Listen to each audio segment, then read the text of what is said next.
श्रावण के महीने में 3 चीजों का स्मरण करना है।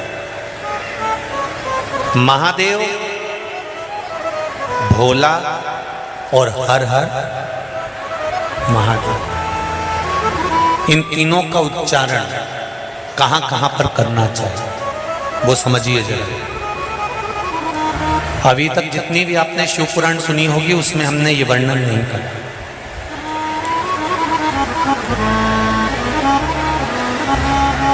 चाहे तो आप पुरानी शिव पुराण यूट्यूब पे डली हुई आप निकाल कर सुनना, उसमें हमने ये वर्णन नहीं करा। पर श्रावण महीने की शिवरात्रि शिव महापुराण की कथा यहाँ चल रही है, उसमें 3 चीजों का वर्णन बड़ा विशेष आया है। महादेव, जम के बोलो पहले महादेव।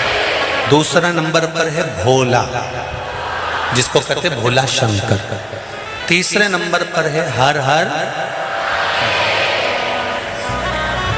इन 3 उच्चारण को व्यक्ति को, वैसे तो आप कभी भी महादेव बोलो, हर हर महादेव बोलो, भोला शंकर बोलो, मना नहीं है, पर इन 3 उच्चारणों को कहीं कहीं बहुत जरूरी में ले लेना चाहिए। पहला, जब आप किसी कार्य के लिए आगे बढ़ रहे हो और वो कार्य हो ही नहीं रहा, बहुत प्रयास कर लिया आपने और वो काम हो ही नहीं रहा, अथक प्रयास कर कर थक गए, तब घर से जब निकलो तो एक विचार कर कर निकला, मुख से कहकर निकलना कि आज मैं इस कार्य के लिए जा रहा हूं और मेरे साथ मेरा महादेव जा रहा है। कौन जा रहा है? महादेव जा रहा है। वापिस आओगे, ज्यादा से ज्यादा ये होगा 15 दिन, 20 दिन, 25 दिन, 30 दिन लगेंगे। जो कार्य कर कर आए हो उसका रिजल्ट आपके पक्ष में जरूर आएगा, क्योंकि महादेव को आप साथ लेकर जाते हैं।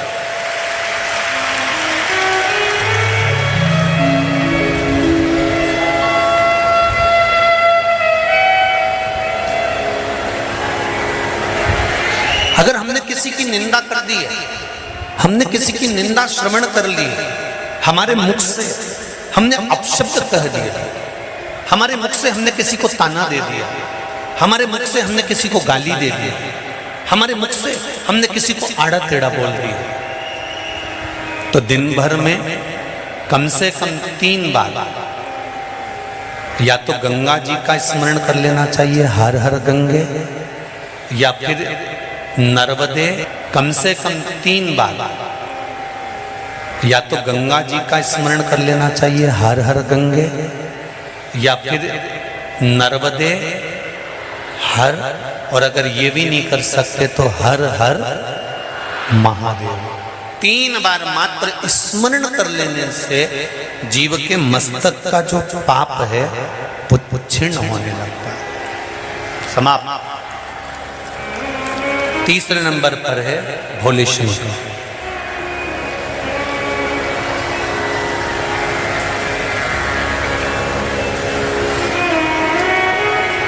बहुत तेज क्रोध आ रहा,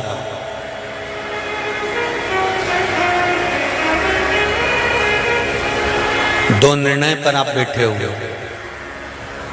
एक मन कर रहा है इस लड़के से शादी करूं कि इस लड़के से शादी करें, इस लड़की से ब्याह करें कि इस लड़की से ब्याह करें, किराने की दुकान डालें कि जनरल स्टोर डालें, इस जगह पर नौकरी करूं कि इस जगह पर नौकरी करूं।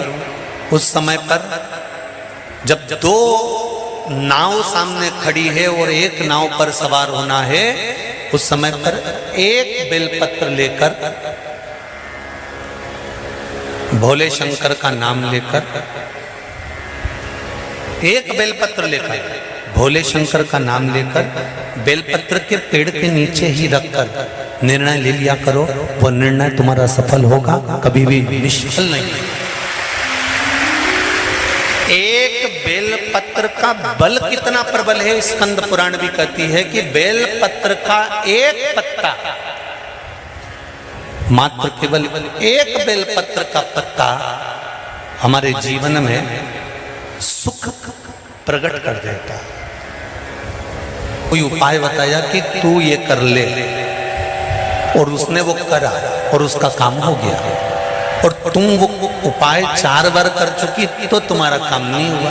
कभी कभी होता है ऐसा, ऐसा नहीं है कि नहीं होता। उसका कारण क्या होता है? मन में विश्वास की जागरूकता।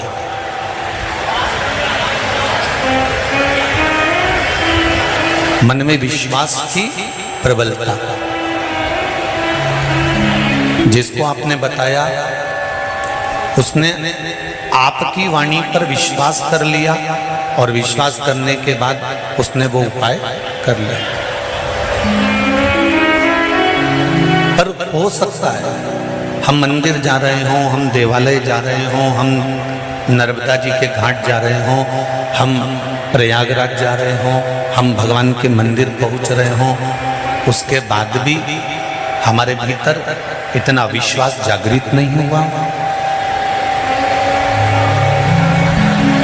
मैंने तेरे ही भरोसे, ओ बाबा तेरे ही भरोसे, हवा बिच उड़ती जाऊंगी, बाबा डोर मन तो छड़नी ना में कटी। पार्लर से आए और पानी गिर जाए तो जैसी थी वैसी की वैसी हो जाए। तो शादी ब्याहों की सावन में भगवान शंकर कहते हैं कि सावन में मैं इतना पानी इसलिए गिराता हूं कि तेरे भीतर जो विश्वास है, तेरे भीतर जो भक्ति है वो सम्मुख है। तो जैसा है वैसा ही है, उसमें कुछ बदलने की जरूरत नहीं।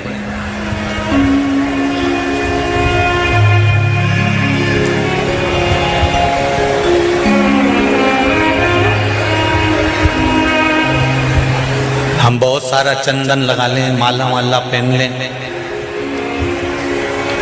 और शंकर जी के बहुत बड़े भगत बन के बैठ जाएं तो भगवान शंकर कहते हैं ऐसे भगत बनने से कुछ नहीं होगा।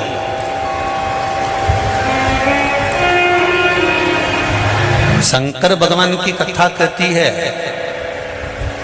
तू तेरे घर से निकल कर आ, विश्वास लेकर चल, एक लोटा जल तेरे घर से जब तू लेकर चले तो ये विश्वास लेकर चलना कि मेरे घर की पूरी टेंशन, पूरी चिंता, पूरी समस्या, पूरा दुख मैं बाबा को समर्पित करने के लिए जा रही हूं, उसका है तो उसको देने के लिए जा रही हूं। पति कहती है बाबा हमारे शास्त्र कहते हैं, हमारा धर्म कहता है, हमारे वेद और पुराण कहते हैं, जितने कदम चलकर हम भगवान के मंदिर पहुंचते हैं, जितने कदम चलकर हम संत के दरवाजे पहुंचते हैं, जितने कदम चलकर हम शिव महापुराण की कथा तक पहुंचते हैं, उतने अश्वमेध यज्ञ हम अपनी जिंदगी के कर लेते हैं। उतने अश्वमेध यज्ञ हमने करते हैं, और हमारे अश्वमेध यज्ञ कोई साधारण नहीं है।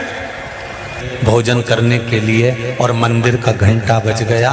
मेरी माताओं, मेरी जीजियों, मेरे भाई, एक बात का स्मरण रहे, हम प्रतिदिन जब एक लोटा जल लेकर शंकर जी के मंदिर में जाते हैं ना चढ़ाने के लिए, तो हम भगवान शंकर के दरवाजे जाते जाते ना जाने कितने अश्वमेध यज्ञ का पुण्य अपने हाथ में लेकर इकट्ठा कर लेते हैं। ना जाने कितना पुण्य, ना जाने कितना आनंद हम वो अश्वमेध यज्ञ का इकट्ठा कर लेते हैं। इसलिए कहते हैं सारी समस्या का हल, जरा जम के बोलो, एक लोटा। पर सावन के महीने में एक लोटा नहीं, कितने? 2 लोटा जल, दोनों हाथ से डलना चाहिए और बाबा से अपने दिल की बात कहना चाहिए।